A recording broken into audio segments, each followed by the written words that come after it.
I went ahead and set my Fortnite macro, got controller configuration, this strike pack, and it'll continuously click the edit and select button.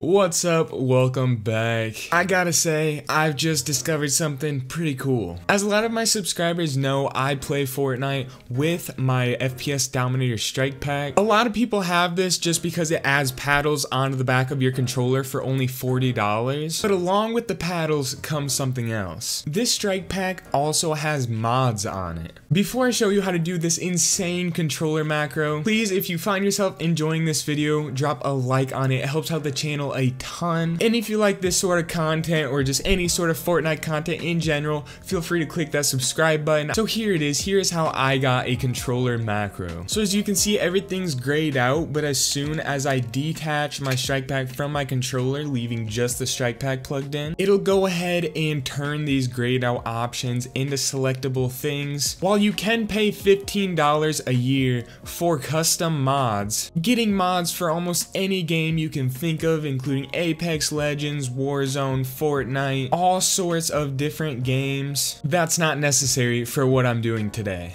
Because if we go ahead and click on this gear icon, open these settings, you can see this strike pack comes preloaded with 5 different mods. Those mods include optimized rapid fire adjustable, modern warfare jitter, burst fire adjustable, and pulse fire adjustable. Now you might think that these don't seem very useful for Fortnite, in which you'd kind of be right. These are mainly for games like Call of Duty, where rapid fire and jitter mods work a lot better than Fortnite. But the only thing that you need is LED 8 on optimized rapid fire and turn that all the way down to 20. Click save configuration, and now I'm gonna go ahead and open up Fortnite. And basically now I have a controller macro.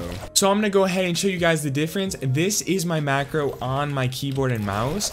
All I have to do is sit here and hold down this little side button, and it's going to edit this ridiculously fast. If I wanted to, I can move my mouse back and forth, and it's going to go ahead and continue editing, continue using the macro. And that's where our controller macro differs. With the controller macro, I can't simply just hold down a single button and have that do all the work. It's not possible. I've literally been testing it for hours and hours. There's no way to do that. I mean, like, seriously, I've spent hours testing this stuff. As an example, something that I did that I thought was so smart. I was so sure that this was going to work. I went ahead and set my Fortnite macro to a key on my keyboard. Then I went into Steam big picture mode, went down to my Epic Games managed shortcut controller configuration.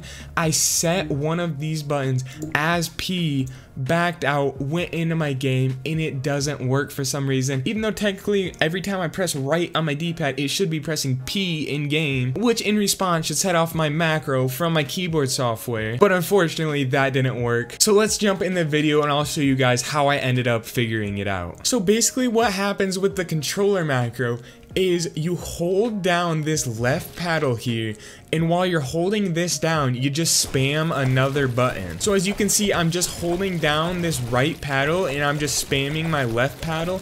I don't have to continue clicking this paddle to edit every time. I'm just holding this right paddle down, and every time I click my select button to select the square, it'll go ahead, select it, confirm the edit, and then start the edit again without me even having to move my finger or press the button again. So this allows you to just be able to spam this button over and over and over, and it'll continuously edit like a macro. As you can see, if I hold this down and continuously press my select button, the edit does not go through every single time. The edits get kind of buggy. I'm assuming there's some sort of timing issue somewhere in there, maybe in those few milliseconds in between when it confirms and selects the next edit. So if you want to be able to edit like this consistently, you're gonna have to find a rhythm to get in with clicking this button, which means you're not going to be able to go as fast as you would on a mouse and keyboard macro. This is mouse and keyboard macro. This is controller macro. A lot of you are probably thinking to yourself right now that this seems pointless because you can edit as fast as this already, but that's not necessarily the point of a macro. There's plenty of people on keyboard and mouse that can edit like this without using a macro, but what the macro does is completely simplify the process. You don't have to be good at the game to be able to do this. As an example, I'm not good on keyboard and mouse. This is how fast I can edit a pyramid back and forth on keyboard and mouse. So I don't even have to be good at editing or anything to be able to do something like this. And that's basically what we're doing for this controller macro. It just completely simplifies the editing process. You could have never played this game before, and you can come over here, hold down this paddle, and just continuously press this, and you'll look like you're editing decently fast. But I wanted to see if there was any possible way for me to be able to edit faster, so this is where the big brain thinking comes in. If you run your game through Steam, there's a menu you can get to by clicking on big picture mode. Then you go to your library, and you have to have Epic Games added in if you're playing it through Steam, obviously. You click on controller configuration. In this menu is where you can do a couple cool things. A while back, I showed off how to do both scroll wheel reset and how to set a certain weapon slot as a controller bind in Steam. Basically, you can set any one of your controller buttons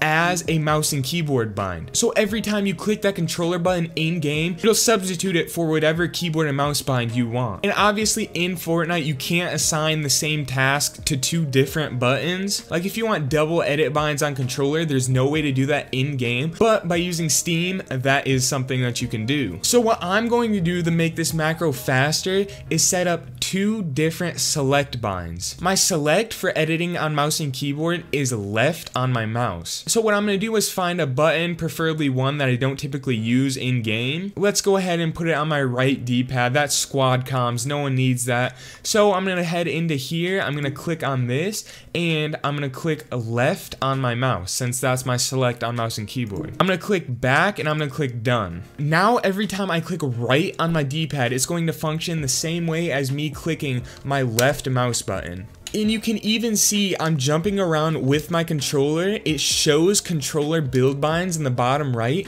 and as soon as I click this button, they change to mouse and keyboard binds because they think that I'm actually clicking my mouse, but really it's just my right D-pad bound to that. So if we go into my settings, you can see my L2 is on select and my right D-pad is unbound. But in my mouse and keyboard settings, my select building edit is left mouse button. And after this, I'm gonna go ahead and map my left paddle to my right D-pad. So what that's going to allow us to do is press either one of these to be able to select our build. So I'm going to select this one with L2 and I'm going to select this one with my paddle, which is set to right D-pad. And in doing this, you don't really have to time when you press the button because you're not really losing out on any time. You can just go opposite, and either way, one of your clicks is going to make it there.